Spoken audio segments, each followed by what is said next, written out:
Prólogo. Nunca pensei muito em como morreria, embora nos últimos meses tivesse motivos suficientes para isso. Mas, mesmo que tivesse pensado, não teria imaginado que seria assim. Olhei fixamente através do grande salão, dentro dos olhos escuros da caçadora, e ela retribuiu satisfeito o meu olhar. Sem dúvida, era uma boa forma de morrer, no lugar de outra pessoa, de alguém que eu amava. Nobre até. Isso devia contar para alguma coisa. Eu sabia que se nunca tivesse ido ao Forks, agora não estaria prestes a morrer. Mas, embora estivesse apavorado, não conseguia me arrepender da decisão. Quando a vida lhe oferece um sonho muito além de todas as suas expectativas, é irracional se lamentar quando isso chega ao fim.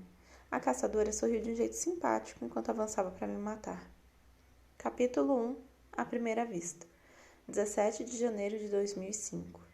Minha mãe me levou ao aeroporto com as janelas do carro abertas. Apesar de ser janeiro em todos os lugares, fazia 24 graus em Phoenix e o céu era de um azul intenso. Eu estava usando minha camiseta preferida, a do Monte Fintan, com as andorinhas e o coco, que minha mãe me deu 2 natais antes. Não cabia mais direito, mas isso não importava. Eu não precisaria mais de camisetas em pouco tempo. Na Península Olympic, no noroeste do estado de Washington, há uma cidadezinha chamada Forks, quase constantemente debaixo de uma cobertura de nuvens. Chove mais nessa cidade insignificante do que em qualquer outro lugar dos Estados Unidos. Foi desse lugar, de suas sombras melancólicas, que minha mãe fugiu comigo quando eu tinha apenas alguns meses de idade. Nessa cidade, eu fui obrigada a passar um mês a cada verão até ter 14 anos. Foi então que finalmente dei um ultimato. Nos últimos 3 verões, meu pai, Charlie, passou 2 semanas de férias comigo na Califórnia. Mas, de alguma forma, acabei exilado em Forks pelo resto dos meus dias de escola. 1 ano e meio, 18 meses. Parecia uma sentença de prisão. 18 meses em um presídio de segurança máxima. Quando bati a porta do carro a sair, o barulho foi como o das grades sendo trancadas. Eu sei, estou sendo meio melodramático. Tenho imaginação imperativa, como minha mãe gostava de dizer. E claro, a escolha foi minha, exílio autoimposto. O que não tornava as coisas mais fáceis. Eu adorava Phoenix, adorava o sol, o calor seco e a cidade grande e esparramada. E adorava morar com minha mãe, onde eu era necessário. Você não precisa fazer isso, disse ela pela 100ª vez antes de eu chegar ao posto de segurança. Minha mãe diz que somos tão parecidos que eu poderia usá-la como espelho para me barbear. Não é totalmente verdade, apesar de eu não me parecer em nada com meu pai. O queixo dela é pontudo e os lábios são grossos, bem diferentes dos meus, mas temos exatamente os mesmos olhos. Nela são infantis, grandes e azul claros, o que a faz parecer minha irmã, em vez de mãe. Ouvimos isso o tempo todo e, apesar de fingir não gostar, ela adora. Em mim, o azul claro fica menos juvenil e mais indeciso. Ao olhar para aqueles olhos grandes e preocupados, tão parecidos com os meus, senti pânico. Eu cuidava da minha mãe desde sempre. Ah, claro, que deve ter havido uma época, provavelmente, quando eu ainda usava fralda em que eu não era responsável pelas contas, e nem pela papelada e nem pela cozinha, e nem pelo equilíbrio de um modo geral. Mas eu não conseguia me lembrar desse tempo. Abandonar minha mãe cuidando de si mesma sozinha era a mesma coisa certa a fazer? Pareceu ser, ao menos durante os meses em que lutei para chegar a essa decisão. Mas agora parecia completamente errado. É claro que de uns tempos para cá ela tem um fio. Então, as contas provavelmente serão pagas na data de vencimento.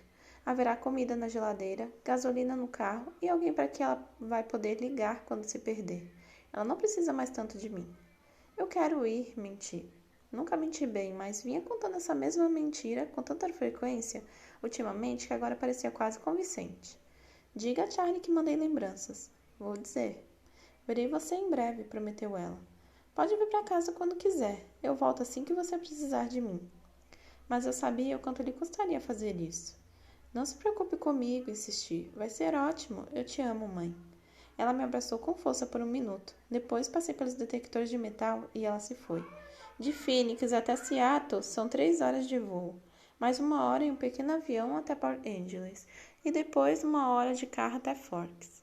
Voar nunca me incomodou. A hora no carro com Charlie, porém, era meio preocupante.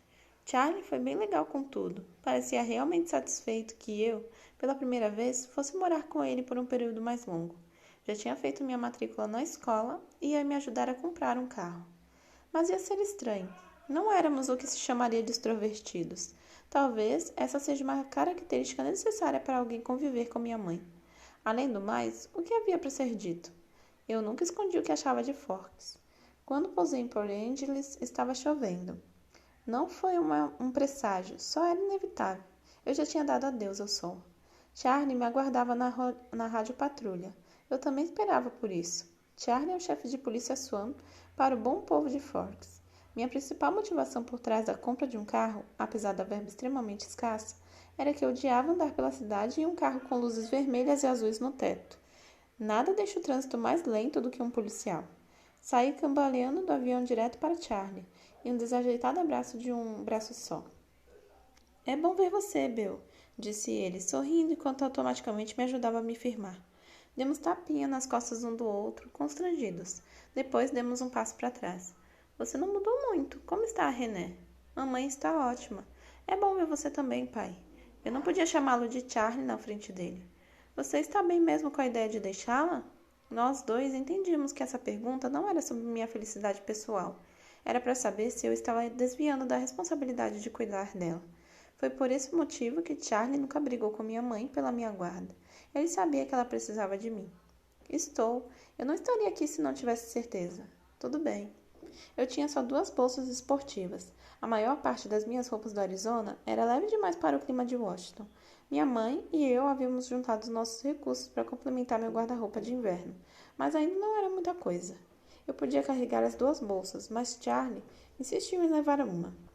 Isso tirou um pouco meu equilíbrio. Não que eu tivesse muito, principalmente depois do pico de crescimento. Meu pé se prendeu na beirada da porta de saída e a bolsa acertou o cara que estava tentando entrar. Ah, desculpe. O cara não era muito mais velho do que eu e era bem mais baixo, mas veio para cima de mim com o queixo erguido. Consegui ver tatuagens nos 2 lados do pescoço. Uma mulher pequena com o cabelo tingido de preto olhou para mim de forma ameaçadora ao lado dele. Desculpe, repetiu ela, como se meu pedido de desculpa tivesse sido ofensivo. Ah, é. E então a mulher reparou em Charlie, que estava de uniforme. Charlie não precisou nem dizer nada. Ele só olhou para o sujeito, que deu meio passo para trás e de repente pareceu bem mais jovem, e depois para a garota, cujos lábios vermelhos, grudentes, faziam um beicinho. Sem dizer uma palavra, eles desviaram de mim e entraram no pequeno terminal. Charlie e eu demos de ombros ao mesmo tempo. Era engraçado como tínhamos alguns maneirismos iguais, mesmo não passando muito tempo juntos. Talvez fosse genético. Achei um bom carro para você. Baratinho, anunciou Charlie quando já estávamos de cinto e a caminho de casa. Que tipo de carro? Perguntei, desconfiada do modo como ele disse um bom carro para você, em vez de simplesmente um bom carro. Bom, na verdade é uma picape, um Chevy. Onde o achou? Se lembra da Bonnie Black de Lapuche? Lapuche é a pequena reserva indígena no litoral próximo. Não, ela e o marido costumavam pescar com a gente no verão, incentivou Charlie. Isso explicava por que eu não me lembrava dela. Eu era bastante competente em bloquear da minha memória coisas dolorosas. Ela agora está numa cadeira de rodas, continuou Charlie, quando eu não respondi. Não pode mais dirigir e oferecer a picape por um preço baixo. De que ano é? Pude ver, pela mudança na expressão dele, que era a pergunta que ele esperava que eu não fizesse. Bom, a Bonnie mandou fazer muita coisa no motor. Na realidade, só tem alguns anos. Ele achava que eu desistiria com tanta facilidade? Quando foi que ela comprou? Comprou em 1984, eu acho. Ela a comprou nova? Bom, não. Acho que era nova no início dos anos 60. Ou final dos anos 50, no máximo, admitiu ele timidamente. Pai, eu não entendo nada de carros. Não conseguiria consertar nada que quebrasse. E não posso pagar um mecânico. Falando sério, Bill, o troço funciona muito bem. Não fazem mais carros assim. O troço, pensei comigo mesmo. A palavra vinha carregada de possibilidades, como apelido na melhor das hipóteses. É barata? Barata mesmo? Afinal, essa era a parte determinante. Bom, filho, já está meio que comprado para você, como um presente de boas-vindas. Charlie me olhou de lado com uma expressão esperançosa. Caramba, de graça. Não precisava fazer isso, pai. Eu mesmo ia comprar um carro. Tudo bem, quero que você seja feliz aqui. Ele estava olhando para a estrada à frente ao dizer isso. Charlie nunca ficava à vontade quando se tratava de externar as emoções em voz alta, mas uma coisa que tínhamos em comum. Então fiquei olhando para frente quando respondi. Isso é demais, pai, eu agradeço muito. Não era necessário acrescentar que ele estava falando sobre impossibilidades. Não ajudaria em nada fazê-lo sofrer junto comigo. E a picape dada não se olha os dentes, nem o motor. Não foi nada, murmurou ele, constrangido com minha gratidão. Trocamos mais alguns comentários sobre o clima, que estava úmido, e a maior parte da conversa não passou disso. Ficamos olhando pela janela. Acho que o lugar devia ser lindo. Tudo era verde, as árvores cobertas de musgo, tanto os troncos quanto os galhos, a terra coberta de samambaias. Até o ar ficava verde ao ser filtrado pelas folhas. Era verde demais, um planeta alienígena. Por fim, chegamos à casa de Charlie. Ele ainda morava na casinha de 2 quartos que comprara com minha mãe nos primeiros tempos de seu casamento. Aqueles foram os únicos tempos que o casamento teve, os primeiros. Ali, estacionada na rua na frente da casa que nunca mudava, estava minha nova para mim, picape. Era de um vermelho desbotado, com paralamas grandes e arredondados e uma cabine bulbosa. E eu adorei. Eu não era o tipo de cara que curtia carros, então fiquei meio surpreso com minha própria reação. Eu nem sabia se ia funcionar, mas podia me ver nela. Além disso, era um daqueles monstros sólidos que não quebram nunca, do tipo que se vê na cena de um acidente, a pintura sem um arranhão, cercada pelas peças do carro importado que foi destruído. Caramba, pai, é incrível, obrigado. Entusiasmo de verdade agora. Além de a picape ser estranhamente legal, eu agora não teria que andar 3 quilômetros na chuva até a escola de manhã. Nem teria que aceitar uma carona na rádio patrulha, que era a pior perspectiva de todas. Que bom que você gostou, disse Charlie rudemente, de novo sem graça. Apenas uma viagem foi necessária para levar minhas coisas para cima. Fiquei com o quarto do lado oeste, que dava para o jardim da frente. O quarto era familiar. Me pertencia desde que nasci.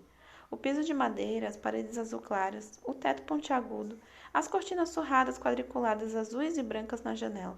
Tudo isso fazia parte da minha infância.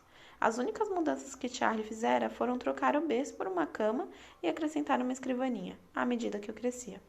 A mesa agora tinha um computador de segunda mão, com a linha telefônica para o modem grampeada pelo chão até a tomada de telefone mais próxima. Isso foi uma das exigências da minha mãe. Assim, poderíamos manter contato facilmente. A cadeira de balanço de meus tempos de bebê ainda estava no canto. Só havia um banheiro pequeno no segundo andar, que eu teria que dividir com Charlie. Mas eu já dividia com minha mãe antes e sem dúvida era pior. Ela tinha bem mais coisas e resistia bravamente às minhas tentativas de organizar tudo. Uma das melhores coisas em Charlie é que ele não fica rondando a gente. Deixou-me sozinho para desfazer as malas e me acomodar, o que teria sido impossível para minha mãe. Era legal ficar sozinho, sem ter que sorrir e parecer à vontade. Um alívio olhar pela janela para a chuva forte e deixar os pensamentos ficarem sombrios. A Forks High School tinha apenas 357, agora 358 alunos em Phoenix. Em Phoenix, havia mais de 700 pessoas só no meu ano. Todos os jovens daqui foram criados juntos. Seus avós engatinharam juntos. Eu seria o garoto novo da cidade grande, para quem todos olhariam fixamente e sobre quem cochichariam. Talvez, se fosse um garoto descolado, eu pudesse fazer com que isso funcionasse a meu favor.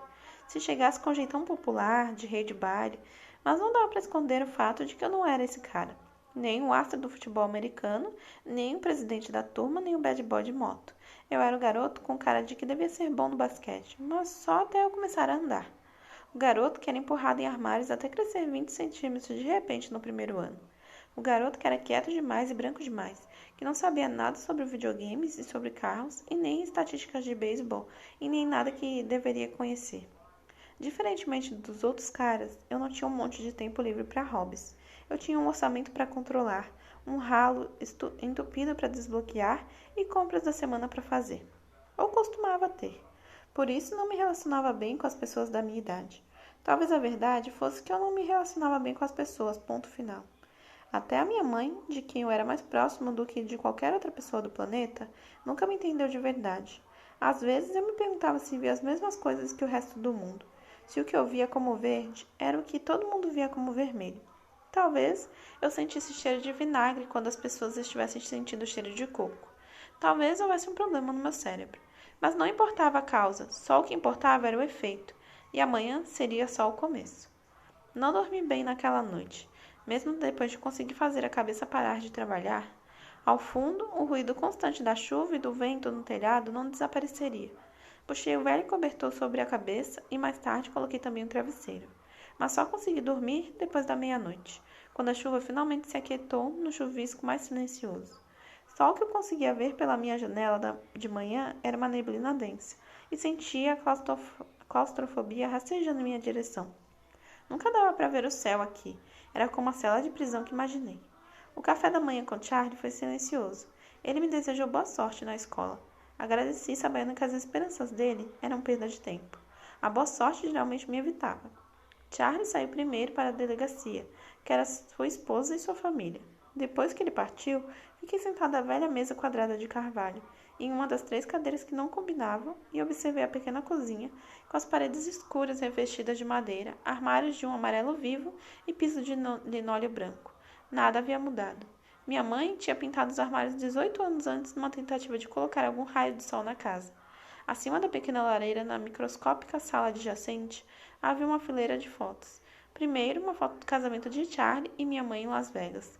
Depois, uma de nós 3 no hospital em que nasci, tirada por uma enfermeira prestativa, seguida pela procissão das minhas fotos de escola até aquele ano. Era constrangedor olhar aquilo. Os cortes feios de cabelo, os anos de aparelho, a acne que finalmente sumiu. Eu teria de pensar no que poderia fazer para que Charlie as colocasse em outro lugar, pelo menos enquanto eu morasse aqui. Ao observar a casa, era impossível não perceber que Charlie jamais superou a perda da minha mãe. Isso me deixou pouco à vontade. Eu não queria chegar cedo demais na escola, mas não conseguia mais ficar ali. Vesti meu casaco, de plástico grosso e não respirável, como um traje de biossegurança, e saí para a chuva. Ainda estava chuviscando, não o suficiente para me sopar, enquanto peguei a chave de casa, sempre escondida debaixo do beiral, e tranquei a porta. O chapinhar das minhas novas botas impermeáveis era estranho. Senti falta do habitual esmagar de cascalho enquanto andava. Dentro da picape estava agradável e seco. Bonnie ou Charlie obviamente tinha feito uma limpeza, mas os bancos com estofado caramelo ainda cheiravam levemente a tabaco, gasolina e hortelã. Para meu alívio, o motor pegou rapidamente, mas era barulhento, rugindo para a vida e depois rondando em um volume alto. Bom, uma picape daquela idade teria suas falhas. O rádio antigo funcionava, um bônus que eu não esperava. Não foi difícil encontrar a escola, como a maioria dos lugares, ficava perto da rodovia. De cara, não pareceu que era uma escola. O que me deu a dica foi a placa, que dizia Forks High School. Era um conjunto de casas iguais, construídas com tijolos marrons. Havia tantas árvores e arbustos que no início não consegui especular seu tamanho. Onde estava o espírito da instituição? Eu pensei. Onde estava a cerca de tela, os detectores de metal? Estacionei perto do primeiro prédio, que tinha uma plaquinha acima da porta dizendo Secretaria. Ninguém mais havia estacionado ali, então eu certamente estava em local proibido.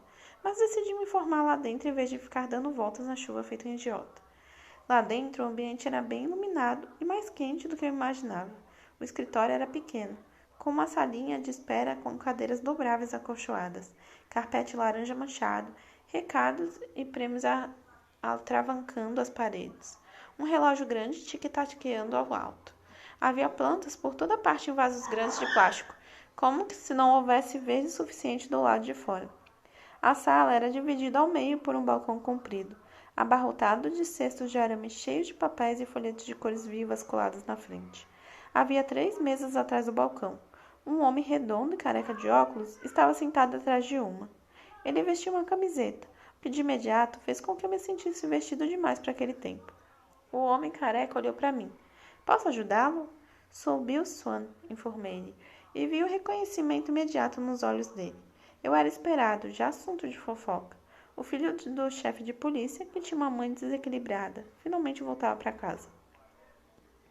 É claro, disse ele, e cavucou uma pilha instável de documentos na mesa até encontrar o que procurava. Seu horário está bem aqui, Bilford, e há um mapa da escola. Ele trouxe várias folhas ao balcão para me mostrar. Só Bill, por favor. Ah, claro, Bill. Ele indicou-me as salas de aula, destacando no mapa a melhor rota para cada uma delas, e me deu uma caderneta que cada professor teria que assinar e que eu teria que levar de volta no final do dia. Sorriu para mim e disse, como Charlie, que desejava que eu gostasse de Forks. Sorri também, da maneira mais convincente que pude. Quando voltei à picape, outros alunos começavam a chegar. Dirigi pela escola, seguindo o trânsito. A maioria dos carros era mais velhos que o meu. Nada chamativos. Em Phoenix, eu morava em um dos poucos bairros da baixa renda incluídos no distrito de Paradise Valley. Era comum ver um Mercedes ou um Porsche novo no estacionamento dos alunos. O carro mais legal aqui era um Volvo prateado novinho, que se destacava. Ainda assim, desliguei o motor logo que cheguei a uma vaga, para que o barulho estrondoso não chamasse atenção para mim. Olhei o mapa na picape, tentando agora memorizá-lo. Esperava não ter que andar com ele diante do nariz o dia todo. Enfiei tudo na mochila, passei a alça no ombro e respirei bem fundo. Não vai ser tão ruim, menti para mim mesmo. Mas, falando sério, nem era uma situação de vida ou morte. Era só a escola. Ninguém ia me morder. Por fim, soltei o ar e saí da picape. Puxei o capuz por cima do rosto ao andar para a calçada, apinhada de adolescentes. Meu casaco preto e simples não chamava atenção, como percebi com alívio, embora não houvesse muito que eu pudesse fazer em relação à minha altura. Encolhi os ombros e mantive a cabeça baixa. Depois de chegar ao refeitório, foi fácil localizar o prédio 3. Um grande 3 estava pintado em preto num quadrado branco no canto leste. Segui 2 capas de chuva unissex pela porta. A sala de aula era pequena. As pessoas na minha frente pararam junto à porta para pendurar os casacos em uma longa fileira de ganchos. Imitei-as. Havia 2 meninas, uma loura com a pele cor de porcelana, a outra igualmente pálida, com cabelo castanho claro. Pelo menos minha pele não se destacaria aqui. Entreguei a caderneta à professora, uma mulher magra, com pouco cabelo, cuja mesa tinha uma placa identificando-a pelo nome, Senhora Mason. Ela me encarou com uma surpresa quando viu meu nome. Não foi uma reação que me encorajasse, e consegui sentir o fluxo sanguíneo subir todo para o rosto, sem dúvida formando manchas horríveis nas minhas bochechas e no meu pescoço. Mas pelo menos ela me mandou sentar numa cadeira vazia, no fundo da sala, sem me apresentar à turma. Tentei me colher atrás da mesinha na forma mais discreta possível. Era mais difícil meus novos colegas ficarem me encarando lá atrás, mas de algum jeito eles conseguiram. Mantive os olhos baixos na bibliografia que a professora me dera. Era bem básica, Brontë, Shakespeare, Chaucer, Faulkner. Eu já tinha lido tudo. Isso era reconfortante e entediante. Imaginei se minha mãe me mandaria minha pasta com os trabalhos antigos, ou se ela pensaria que isso era cola. Tive várias discussões com ela em minha cabeça enquanto a professora falava monotonamente. Quando tocou o sinal, uma garota magricela com problemas de pele e cabelo preto, feito uma mancha de olhos, se inclinou para falar comigo. Você é Beaufort Swan, não é? Ela parecia direitinho o tipo prestativo de clube de xadrez. Bill, corrigi. Todo mundo no raio de 3 carteiras se virou para me olhar. Qual é a sua próxima aula? Perguntou ela. Tive que olhar na mochila. Educação física com o Jefferson no prédio 6. Para onde quer que eu me virasse, encontrava olhos curiosos. Vou para o prédio 4. Posso mostrar o caminho? Sem dúvida, super prestativa. Meu nome é Érica, acrescentou ela. Eu forcei um sorriso. Obrigada. Pegamos nossos casacos e fomos para a chuva, que tinha aumentado. Eu podia jurar que várias pessoas atrás de nós se aproximavam bastante para ouvir o que dizíamos. Esperava não ficar paranoico. E aí, aqui é bem diferente de Phoenix, não é? Perguntou ela. Muito. Não chove muito lá, não é? 3 ou 4 vezes por ano. Puxa, como deve ser isso? Comentou ela, maravilhada. Ensolarado, retruquei. Você não é muito bronzeado. Minha mãe é meio albina. Apreensiva, ela examinou meu rosto e eu sufoquei um grunhido. Parecia que nuvens e senso de humor não se misturavam. Alguns meses disso e eu esqueceria como usar o sarcasmo. Voltamos pelo refeitório até os prédios do sul, perto do ginásio. Érica me levou à porta, embora tivesse uma placa bem evidente. Então, boa sorte, disse ela enquanto eu pegava a maçaneta. Talvez a gente tenha mais alguma aula juntos. Ela parecia esperançosa. Sorri para ela de um jeito que torci para que não parecesse encorajador e entrei. O resto da manhã se passou do mesmo jeito. Minha professora de trigonometria, a senhorita Werner, que de qualquer forma eu teria odiado por causa da matéria que ensinava, foi a única que me fez parar diante da turma para me apresentar. Eu gaguejei, fiquei cheio de manchas vermelhas e tropecei em minhas próprias botas ao seguir para a carteira. Depois de 2 aulas, comecei a reconhecer alguns rostos em cada turma. Sempre havia alguém mais corajoso do que os outros, que se apresentava e me perguntava se eu estava gostando de Forks. Tentei ser diplomático, mas na maioria das vezes apenas menti. Pelo menos não precisei do mapa. Em todas as aulas, os professores começavam me chamando de Beaufort, e apesar de eu corrigi-los na mesma hora, era deprimente. Demorei anos para superar Beaufort. Muito obrigado, vovô, por morrer meses antes de eu nascer e fazer minha mãe se sentir obrigada a homenageá-lo. Ninguém em casa lembrava mais que Bill era apelido. Agora eu tinha que começar tudo de novo. Um garoto se sentou ao meu lado nas aulas de trigonometria e espanhol e me acompanhou até o refeitório na hora do almoço. Era baixinho, não chegava nem ao meu ombro, mas o cabelo escuro, rebelde e cacheado, compensava um pouco a diferença de altura entre nós. Não conseguia me lembrar do nome dele, então eu sorri e assenti enquanto ele tagarelava sobre professores e aulas. Não tentei acompanhar a falação. Sentamos à ponta de uma mesa cheia de vários de seus amigos, que ele me apresentou. Eu não podia reclamar da educação ali. Esqueci o nome de todos assim que ele os enunciou. Eles pareceram achar legal ele ter me convidado. A menina da aula de inglês, Érica, acenou para mim do outro lado do salão, e todo mundo riu. Eu já era motivo de piada. Devia ser um novo recorde para mim, mas ninguém pareceu estar rindo com crueldade. Foi ali, tentando conversar com 7 estranhos curiosos, que eu os vi pela primeira vez. Estavam sentados no canto do refeitório, a maior distância possível de onde eu me encontrava no salão comprido. Eram 5. Não estavam conversando e nem comendo. Embora cada um deles tivesse uma bandeja de comida diante de si, não me encaravam. Ao contrário da maioria dos outros alunos, por isso era seguro observá-los. Mas não foi nada disso que atraiu minha atenção. Eles não eram nada parecidos. Havia 3 garotas, dava para ver que uma era super alta, até mesmo sentada, talvez da minha altura, com pernas que não acabavam nunca. Ela provavelmente poderia ser capitã do time de vôlei, e eu tinha certeza de que ninguém gostaria de ficar no caminho de uma cortada dela. Tinha cabelo escuro e ondulado, preso em um rabo de cavalo descuidado. Outra tinha cabelo cor-de-mel na altura dos ombros. Não era tão alta quanto a morena, mas devia ser mais alta do que a maioria dos outros garotos da minha mesa. Havia algo de intenso nela, de ousado. Era meio estranho, mas por algum motivo ela me fez pensar em uma atriz que vi no filme de ação algumas semanas antes, que matou mais de 10 caras com uma machete. Eu me lembrava de ter pensado que não acreditava, que não havia como uma atriz encarar tantos caras maus e vencer. Mas agora estava começando a achar que talvez tivesse acreditado, se a personagem tivesse sido interpretada por aquela garota.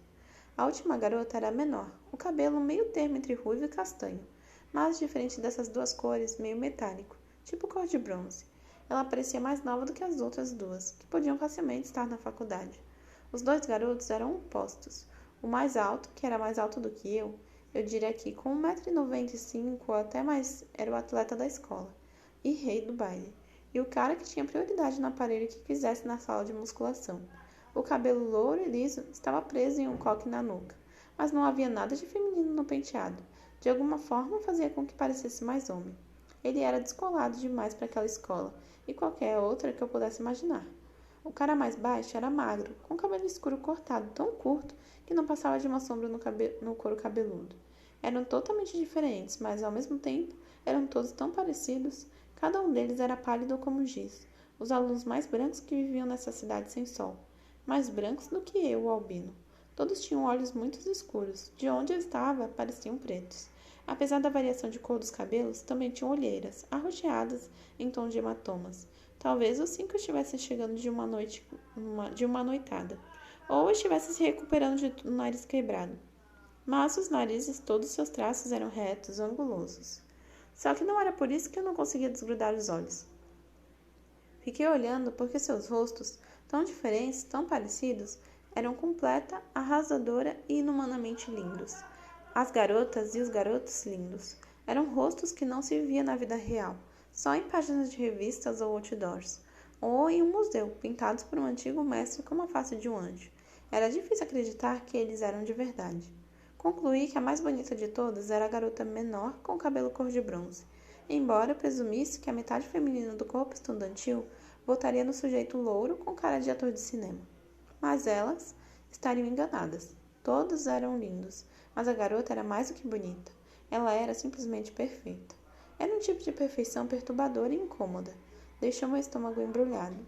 Todos estavam olhando para longe uns dos outros, para longe do resto dos alunos, para longe de qualquer coisa em particular, pelo que eu podia notar.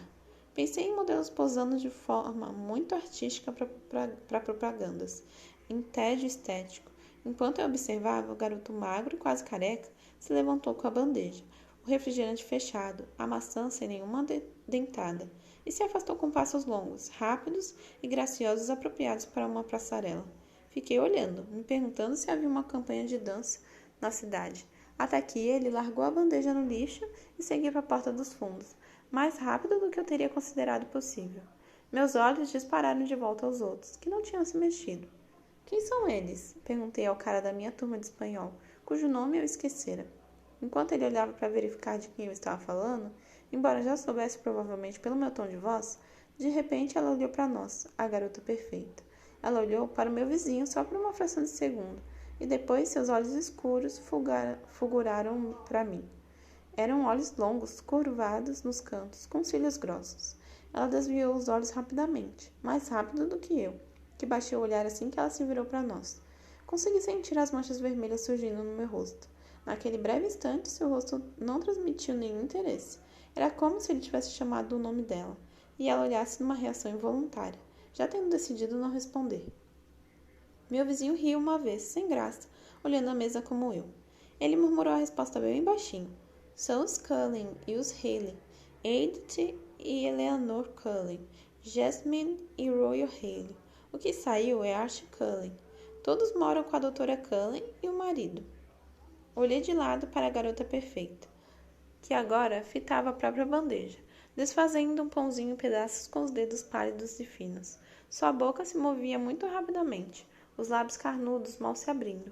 Os outros três continuavam olhando para longe, mas eu ainda achava que ela estava falando em voz baixa com eles. Nomes estranhos, antigos, o tipo de nome que têm os avós, como o meu nome. Mas talvez fosse moda por aqui? Nomes de cidade pequena? Finalmente me lembrei de que meu vizinho se chamava Jeremy.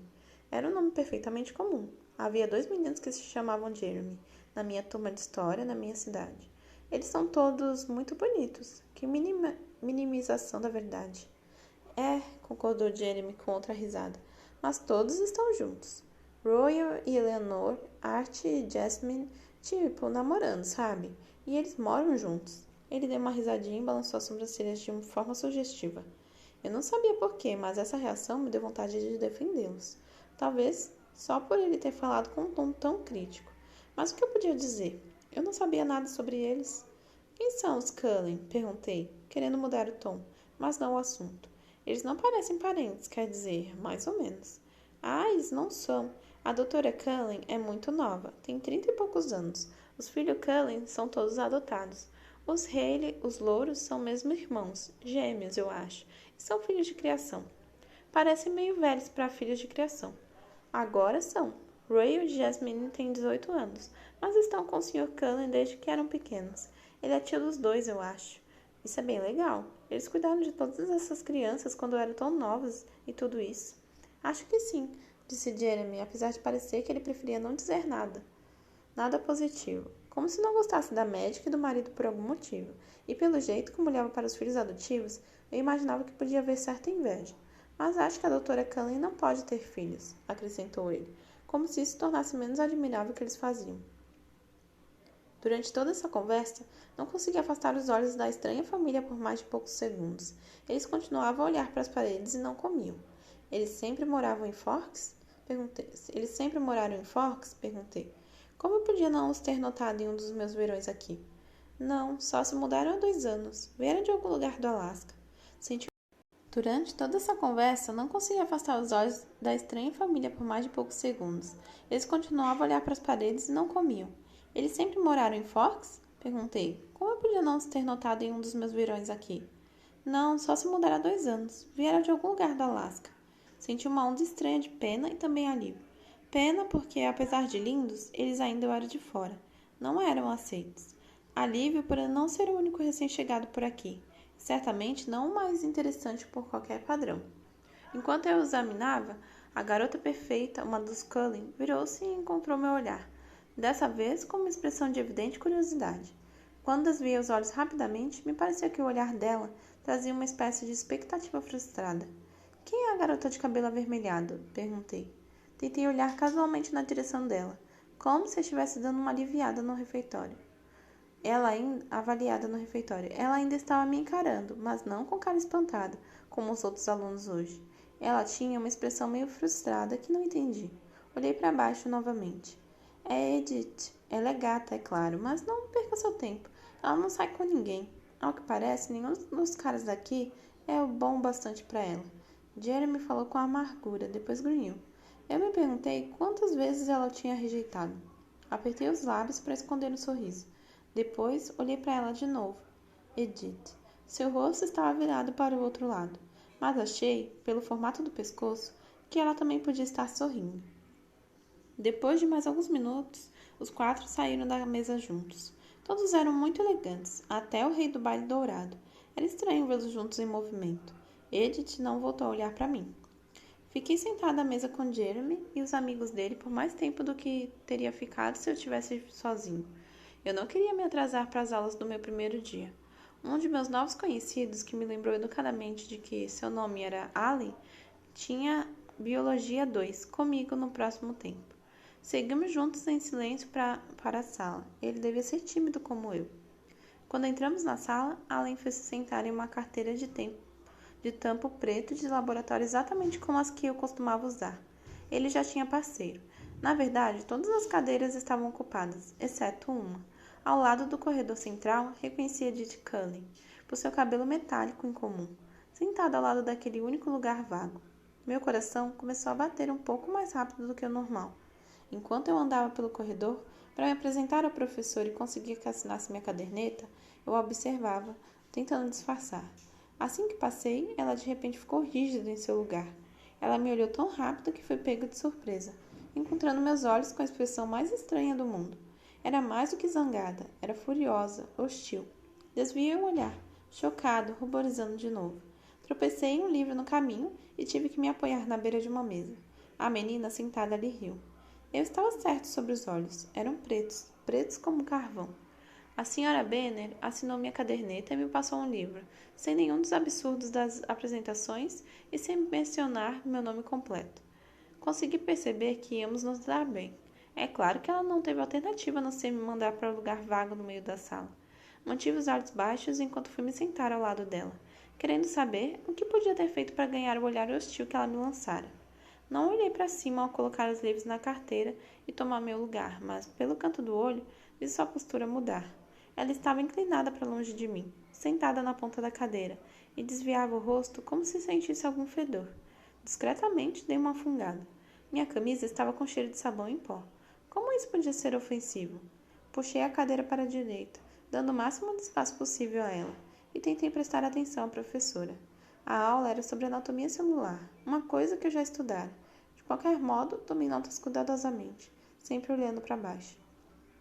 Eu não conseguia deixar de espiar a garota estranha ao meu lado de vez em quando. Durante toda a aula, ela não relaxou um minuto da postura rígida na ponta da cadeira, sentando-se o mais distante possível de mim.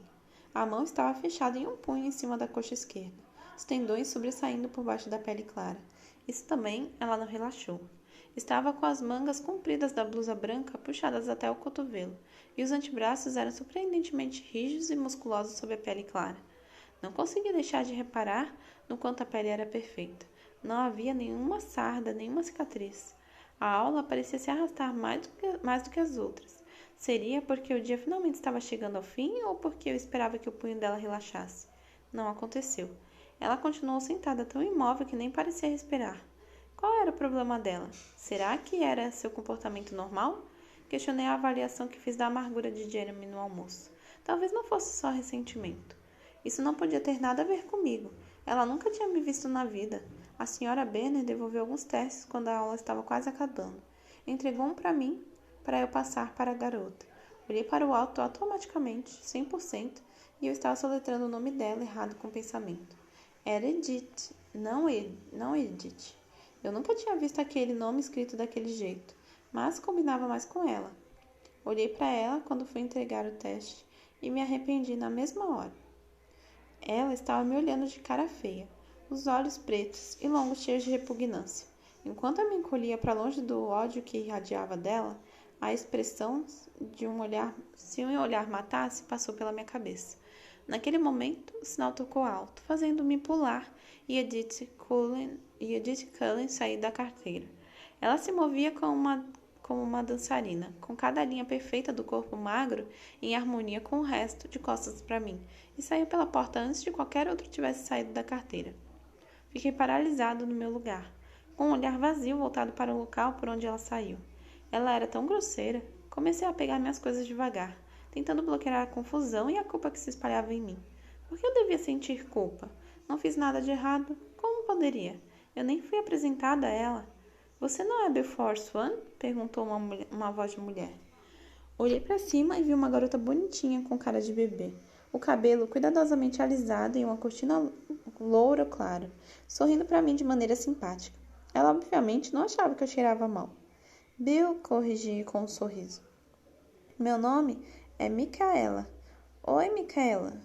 Precisa de ajuda para encontrar sua próxima aula? Vou para a educação física. Acho que consigo encontrar o caminho. É minha próxima aula também. Ela pareceu animada. Mas não era uma coincidência assim tão grande numa escola tão pequena. Fomos para a aula juntos. Ela era muito falante. Alimentou a maior parte da conversa, o que facilitou minha vida. Tínhamos morado na Califórnia até os 10 anos, então sabia como eu me sentia com relação ao sol. Por acaso, também era minha colega na aula de inglês. Foi a pessoa mais legal que conheci nesse dia. Mas, quando estávamos entrando no ginásio, ela perguntou: E aí, você furou a Edith Cullen com lápis ou o quê? Nunca vi agir daquele jeito. Eu me encolhi. Então, não fui o único a perceber. E ao que parecia, aquele não era o comportamento habitual de Edith Cullen. Decidi me fazer de burro. Era a garota do meu lado na aula de biologia? Era, disse ela. Parecia que estava sentindo alguma dor, sei lá. Não sei, respondi. Nunca falei com ela. Ela é estranha. Micaela se demorou ao meu lado em vez de ir para o vestiário. Se eu tivesse a sorte de me sentar do seu lado, conversaria com você. Eu sorri para ela antes de ir para a porta do vestiário masculino. Ela era simpática e parecia gostar de mim, mas não foi suficiente para me fazer esquecer aquela hora estranha. A professora de educação física, treinadora Clapp, encontrou um uniforme para mim, mas não me fez vesti-lo para aquela aula. Em Phoenix, só exigiam 2 anos de educação física. Aqui, a matéria era obrigatória nos 4 anos. Minha versão particular do inferno. Fiquei assistindo a 4 partidas de vôlei que aconteciam simultaneamente, lembrando quantas lesões eu sofri e infligi jogando vôlei e me senti meio nauseado. O último sinal finalmente tocou. Andei devagar para a secretaria para entregar minha caderneta. A chuva tinha ido embora, mas o vento estava forte e mais frio. Fechei o casaco e enfiei a mão livre em um bolso. Quando entrei no escritório aquecido, quase me virei e saí. Edith Cullen estava parada junto à mesa da minha frente. Era impossível não reconhecer o cabelo bronze revolto. Ela não pareceu reparar no som da minha entrada. Fiquei encostado na parede de trás, torcendo para que o recepcionista ficasse livre. Ela estava discutindo com ele numa voz baixa e aveludada. Logo peguei a essência da discussão. Ela tentava trocar a aula de biologia para qualquer outro horário. Qualquer outro. Não podia ser por minha causa. Tinha de ser outra coisa. Algo que acontecera antes de eu entrar na sala. A expressão dela devia ter sido por outro problema. Era impossível que uma estranha pudesse ter uma repulsa tão súbita e intensa por mim. Eu não era interessante o bastante para provocar uma reação tão forte. A porta se abriu de novo e o vento frio soprou pela sala, balançando os papéis na mesa, balançando meu cabelo. A menina que entrou limitou-se a ir até a mesa, colocou um bilhete na cesta de arame e saiu novamente. Mas Edith Cullen enrijeceu as costas e se virou lentamente para olhar para mim. O rosto era ridiculamente perfeito, sem nenhuma marca que a fizesse parecer humana, com os olhos penetrantes e cheios de ódio. Por um momento, senti um arrepio de medo genuíno, que eriçou os pelos dos meus braços, como se ela fosse puxar uma arma e atirar em mim. O olhar só durou um segundo, mas foi mais gelado que o vento frio. Ela se virou para o recepcionista. Então, deixa pra lá, disse, rapidamente numa voz de seda. Estou vendo que é impossível. Muito obrigado pela ajuda. Então, virou-se sem olhar para mim e desapareceu porta fora. Fui roboticamente até a mesa, minha cara pela primeira vez branca no lugar de vermelha, e entreguei a caderneta assinada. Como foi seu primeiro dia, filho? Perguntou o recepcionista. Bom, menti, a voz falhando. Consegui ver o que não o convenci. Quando fui para a picape, era quase o último carro no estacionamento. Parecia um abrigo, a coisa mais próxima de uma casa que eu tinha nesse buraco verde e úmido. Fiquei sentado lá dentro por um tempo, olhando sem enxergar pelo para-brisa. Mas logo fiquei com bastante frio, a ponto de precisar do aquecedor. Então virei a chave e o motor rugiu. Voltei para a casa de Charlie, tentando não pensar em nada.